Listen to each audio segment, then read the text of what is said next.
ठीक है।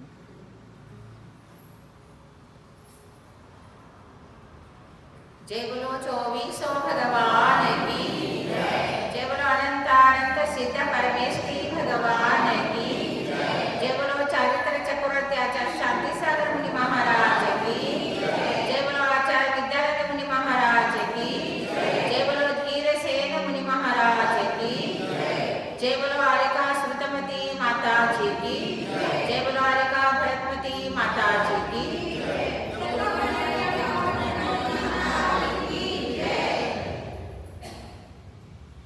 वंदितु संवसिद्धे ध्रुवमचल मनोमंगलिं पत्ते ओच्छामि समयपाहुडमि नमो सुदकेवलीभनिदं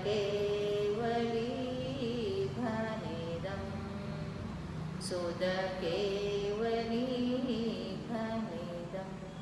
सुदकेवलीभनिदं।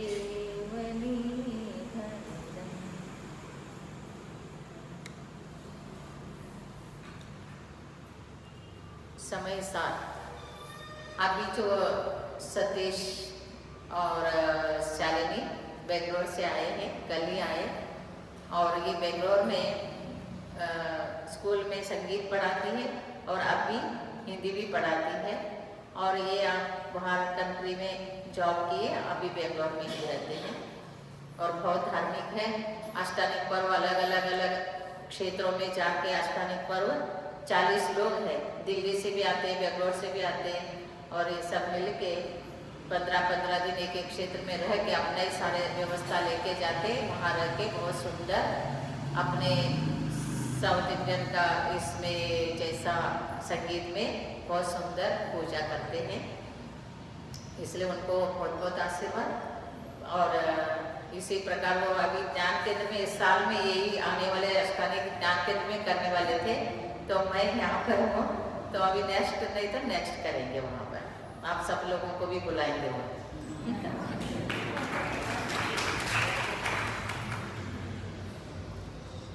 तम निश्चयेन चुच्यति न शरीर गुणा हि होन्ति केवलिनो केवलि गुणे थुनदि जो सो तच्चम केवलिं थुनदि।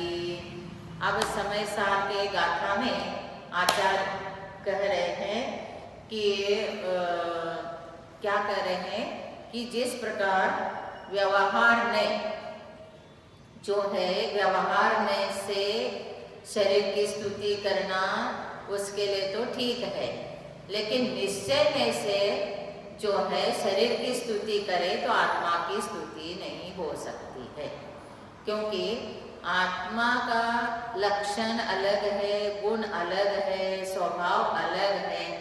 फिर शरीर जो है वो पुद्गल है, फिर पुद्गल के आप बहुत सुंदर है, आपकी कांति है, आप पीला कलर में, हरा कलर में, जो भी कलर है भगवान के शरीर का कलर आता है ना, 16 कलर के स्वर्ण कलर वाले, 2 लाल 2 हरा, फिर ऐसे जो कलरों में बताते हैं या उनका वर्णन करते हैं, तो क्या है ये शरीर की स्तुति हो गई।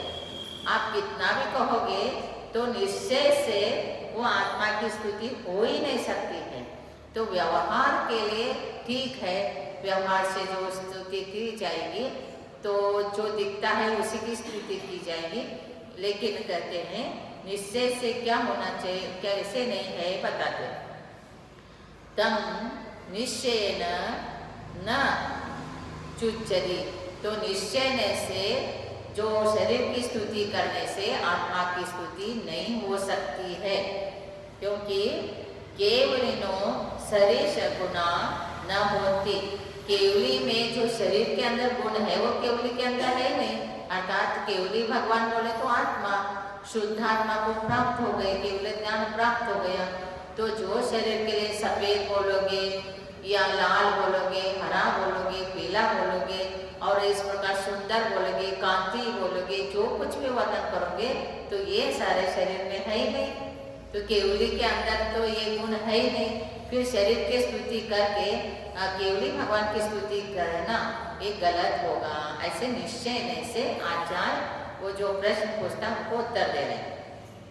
फिर क्या कहते, केवली गुणे थुनदी जो सो तच्चम केवली थुनदी, जो केवली गुणों का वर्णन करता है वही वास्तविक आत्मा का वर्णन हो गया, वही निश्चय से वर्णन हो गया।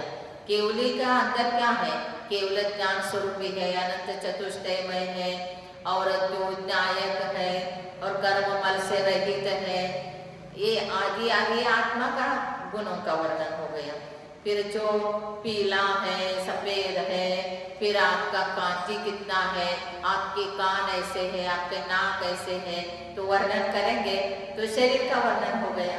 तो इसलिए कहते हैं कि केवली गुणे थुनदी, जो केवली गुण का स्तुति करता है सो तच्छम केवलिम थुनदी, वास्तविक केवली का ही स्तुति किया, ऐसे होता है। इसलिए अमृतचंद्राचार्य टीका में कहते हैं, जैसे सुवर्ण में चांदी के सफेद गुण का अभाव है, इसलिए निश्चय से सफेद पने के नाम से सोना का नाम नहीं बनता। आप सोना को सफेद बोलेंगे तो सफेद सोना तो है नहीं, क्योंकि सुवर्ण की गुण जो पीतपना आदि है उनके ही नाम से सुवर्ण का नाम होता है। पीत है, चिकना है, भारी है, वो सुवर्ण है। ऐसे कहोगे तो सुवर्ण का गुण होगा, फिर सुवर्ण को आप सफेद कहोगे तो सुवर्ण नहीं हो सकता। उसी तरह तीर्थंकर केवली पुरुष में शरीर के शुक्ल, रक्तता अर्थात लाल आदि गुणों का अभाव है। आत्मा में ये सारे नहीं है, क्योंकि स्पर्श रस गंध वर्ण किनका ये है, किनका पहचान है। स्पर्श रस गंध वर्ण से जो युक्त है वो पुद्गल है, पूर्ण गल है ना। पुद्गल जो एकत्रित होता, अनेक परमाणु एक होके एक स्कंद बनता है, वो पुद्गल है। फिर एक एक परमाणु को भेद करते जाए तो परमाणु तक जाए तो भी वो पुद्गल है, पूर्ण गल है ना, पुद्गल। फिर स्पर्श रस गंध से युक्त है, मूर्तिक है, वो पुद्गल है। फिर उनका यदि गुणगान करोगे तो आत्मा का तो गुणगान होगा नहीं। आत्मा है, न्यायिक स्वभावी है, ज्ञाता दृष्टा है, अमूर्तिक है, फिर अनंत चतुष्टय स्वरूप है, दर्शन ज्ञान चारित्रमय है। ये कहोगे तो आत्मा की स्तुति हो जाएगी। तो आत्मा की स्तुति करना और शरीर की स्तुति करना, इसमें फर्क है। तो व्यवहार ऐसे तुम करते हैं तो कोई बात नहीं, बट आप शरीर की स्तुति करके आत्मा की स्तुति कर रहे हैं, केवली भगवान की स्तुति कर रहे हैं, कहना गलत है। इसलिए निश्चय से शरीर के गुणों के स्तवन करने से तीर्थंकर केवली पुरुष का स्तवन नहीं होता। समझ में आ रहा है ना? तो आपको आत्मा शरीर ये तो अलग है ही मालूम है, आत्मा का क्या गुण है ये तो मालूम है, और शरीर का क्या स्वभाव है, गुण है, ये मालूम। शरीर क्या है? पुद्गल है। आत्मा क्या है? अमूर्तिक है, जीव है, चेतना है। तीर्थंकर केवली पुरुष के गुणों के स्तवन करने से ही केवली का स्तवन होता है। इसलिए आपने को वास्तविक स्तुति जो है तीर्थंकर केवली की स्तुति करने से ही स्तुति हो जाता है। फिर आगे शिष्य का प्रश्न है कि आत्मा तो शरीर का अधिष्ठाता है, आत्मा कहाँ रहता है? आत्मा तो शरीर में ही रहता है। इसलिए शरीर की स्तुति करने से आत्मा का स्तवन निश्चय से क्यों ठीक नहीं है? फिर हम शरीर की स्तुति करते हैं तो आत्मा की स्तुति क्यों नहीं होता है? क्योंकि आत्मा को हम पहचान ही रहे शरीर से ही, और आत्मा रह ही रहे शरीर में, और शरीर के बिना आत्मा को आप देख सकते हैं क्या? सिद्ध भगवान होते हैं, वो सिद्ध शिला में विराजमान है, लेकिन कौन देख रहा? आत्मा को तो केवली भी नहीं दिखा सकते कि देखो आत्मा ऐसे है, क्योंकि आत्मा मूर्तिक है। तो स्वयं केवल ज्ञान प्राप्त किए हुए आत्मा में ही जो रहते हैं वो नहीं दिखा सकते हैं, तुम क्या देखोगे? फिर वो अनुभूति कर सकते हैं, अनुभव करते हैं, उसमें लीन रहते हैं, रम जाते हैं, लेकिन आत्मा को दर्शा नहीं सकते, आत्मा का स्वरूप को कथन करके बता सकते, आत्मा का गुणों का वर्णन कर सकते हैं, लेकिन आत्मा को दिखा नहीं सकते। फिर आत्मा को से कैसे आत्मा को पहचानेंगे? शरीर से आत्मा को पहचानेंगे। इसलिए आत्मा का अधिष्ठाता शरीर है, आत्मा शरीर में रहता है, इसलिए हम शरीर की स्तुति करने से क्या बिगड़ा? आत्मा की स्तुति कहो ना, ऐसे प्रश्न का प्रश्न करता है। ऐसे प्रश्न का उत्तर वो गाथा और उसके साथ दृष्टांत देके बताते हैं कि उनके साथ कैसे बताते हैं। देखो, नैरम्ये वन्निदेजः नवीरन्नो वन्दना कदा होदी देह गुणे थुवन्ते न केवल गुणाथुदा होती। कितना अच्छा बताया।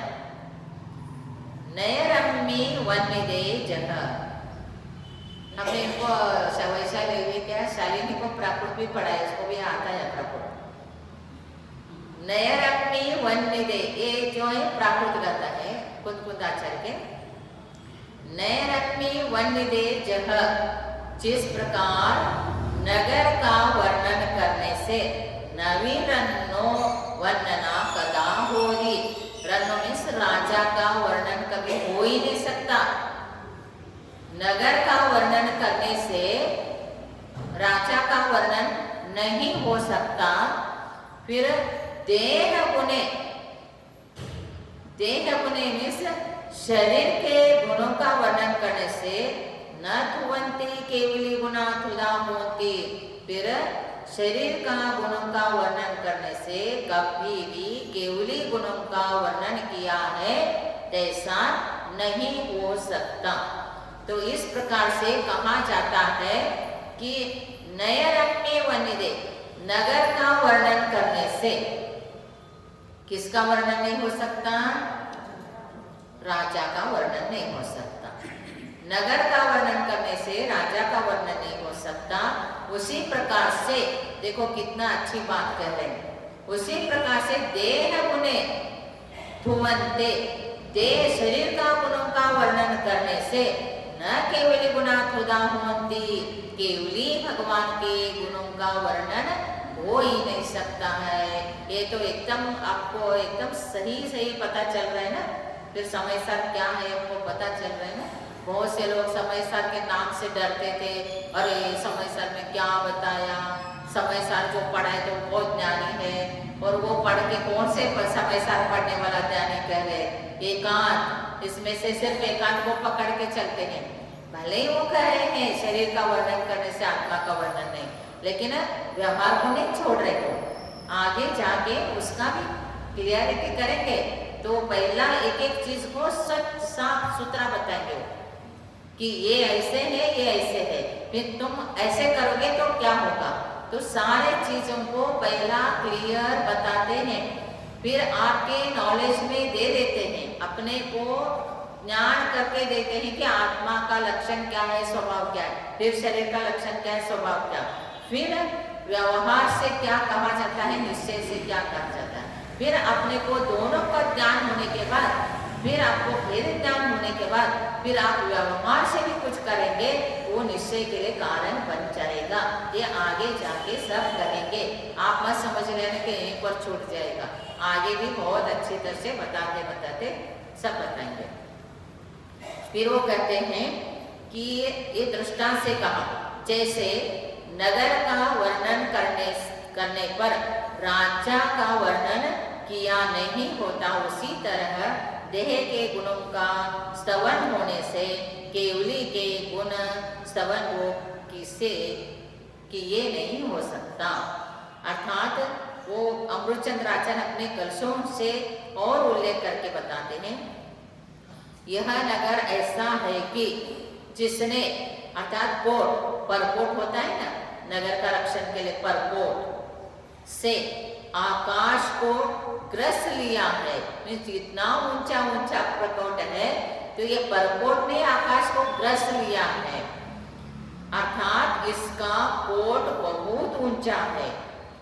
बगीचों की पंक्तियों से जिसने भूमि तल को निगल लिया है और वो बगीचा बनाया है, गार्डन, फूलों का बगीचा, उससे तो भूमि छुप गया, तो उससे मेरे भूमि को ही गिरला, अर्थात चारों ओर बागों से पृथ्वी ढक गई है। कोट के चारों तरफ खाई के घेरे से मानो पाताल को पी रहा है। खाई है सब जगह और वो ऐसे वर्णन करते हैं कि ये तो खाई पाताल को ही पी रहा है, अर्थात खाई बहुत गहरी है। ऐसे नगर का वर्णन करते हैं, यद्यपि इसका अधिष्ठाता राजा है। उसका अधिकार कौन है? वो राजा का ही तो है अधिकार में। और तो ही कोट, बाग, खाई आदि जो भी वर्णन वाला राजा नहीं है। कोट, खाई और वो जो है बाग, ये तो राजा थोड़ी है। राजा तो बाग, खाई, कोट से अलग है, इसलिए इससे राजा का वर्णन नहीं हो सकता। उसी तरह तीर्थंकर का स्तवन शरीर की स्तुति करने से नहीं हो सकता। उसका श्लोक भी कहते हैं, क्या कहते हैं देखो, सबसे उत्कृष्ट जयवंत हो, अर्थात जिनेंद्र का रूप जो है सबसे उत्कृष्ट है, वो जयवंत हो। वह सदैव विकार रहित है। जो भगवान की स्तुति, शरीर की स्तुति करते हैं ना, वो बता रहे हो। जिनेंद्र का रूप जो है, वो मूर्ति जो है भगवान की, वो सबसे उत्कृष्ट है और वो जयवंत हो। वह सदैव विकार रहित है, अच्छी तरह सुखरूप सर्वांग जिसमें स्थित है, अपूर्व है, स्वाभाविक है, अर्थात जन्म से ही लेकर जिसमें लावण्य उत्पन्न है, अर्थात सबको प्रिय लगता है। समुद्र की तरह क्षोभ रहित है, चलाचल नहीं है। इस प्रकार शरीर की स्तुति कही। यद्यपि तीर्थंकर केवली पुरुष के शरीर का अधिष्ठाता बना है, तो भी सुस्थित सर्वांगपना, लावण्यपना आत्मा का गुण है नहीं। लावण्यमय, बाहुबली भगवान का लावण्य में सुंदर, लावण्यमय मनमथ निवन। कन्नड़ में भगवान की स्तुति, बाहुबली भगवान की स्तुति बहुत प्रकार की है, सिर्फ बाहुबली स्वामी नहीं, और अनेक प्रकार के कन्नड़ में और स्तुति है, उसमें सब शरीर का ही वर्णन किया है।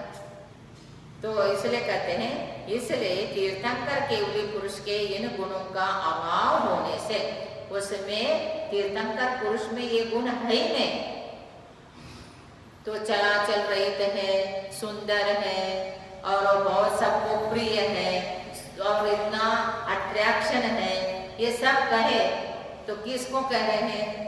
बाहुबली भगवान का दर्शन सभी लोगों ने किया, कितने बार किया, अनेक बार किया। तो आप वहां जाने के बाद आपको कैसे लगता? नयापना लगता।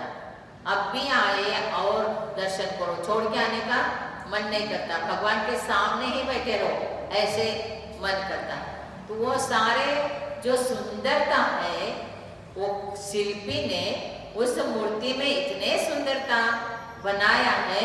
वो कौन शिल्पी है? ये मनुष्य तो शिल्पी है नहीं, देवव्रत कुष्मांडनी ने उसको शिल्पी बना के बनाया है। वो जो मूर्ति है वो कोई भी सामान्य मनुष्य के द्वारा बना हुआ नहीं है, और इतना सुंदर, इसलिए उस मूर्ति की छाया नहीं पड़ती, उस मूर्ति के ऊपर कोई पक्षी नहीं बैठता, और इस मूर्ति इतना अट्रैक्टिव है दूर, कितने दूर से भी, कहीं किलोमीटर दूर से भी देखो तो एज इट इज वैसे ही दिखता है। तो वो मूर्ति की वर्णन तो कोई भी करेगा ही करेगा। और ऐसे भगवान का वर्णन तो मूर्ति के जो भी सुंदरता का वर्णन आता है, विसट्टकंदोट दलान्वयारम, उसमें सारे मूर्ति का ही वर्णन है। प्रथम मन्मथ निवनु, उसमें भी सारे मूर्ति का ही वर्णन है। बाहुबली स्वामी, जगत स्वामी, वो भगवान की जो है ना, भगवान क्या है, भगवान के वर्णन है उसमें।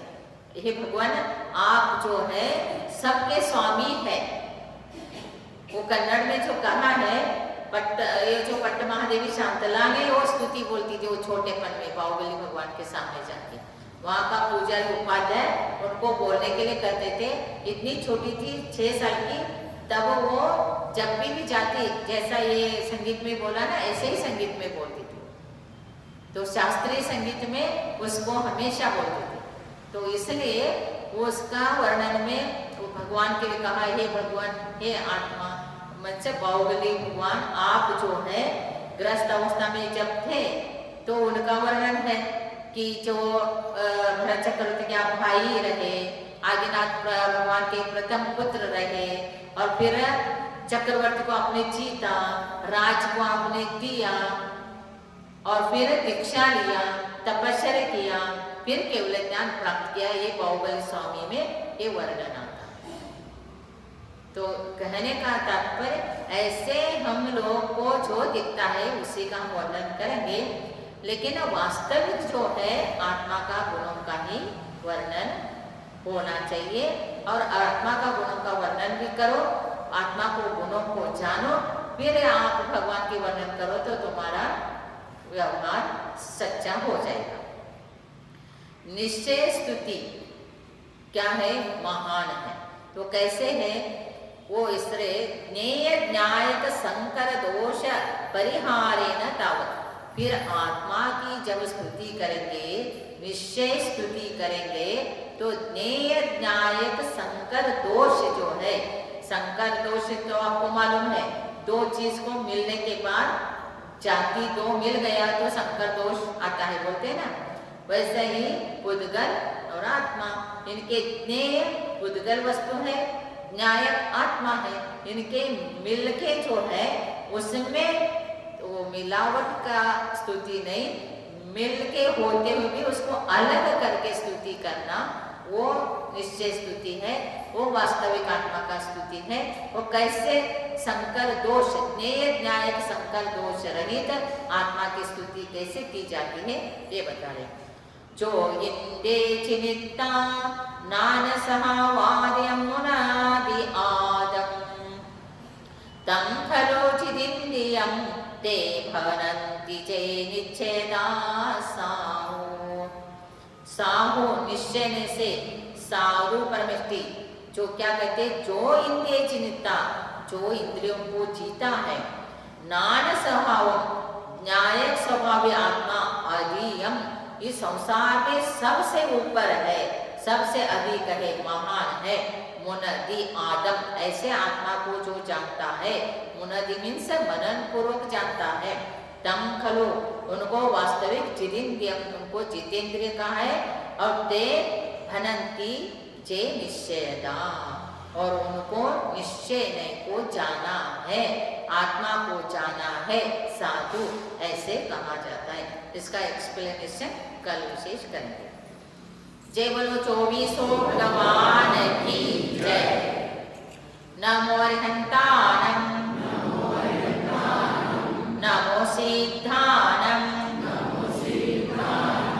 नमो ऐर्याणं,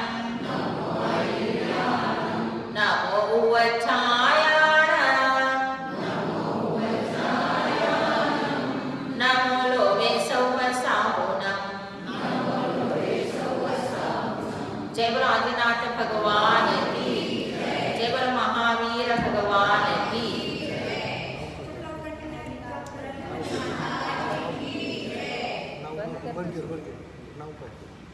उनका सतीश जैन और शालिनी जैन।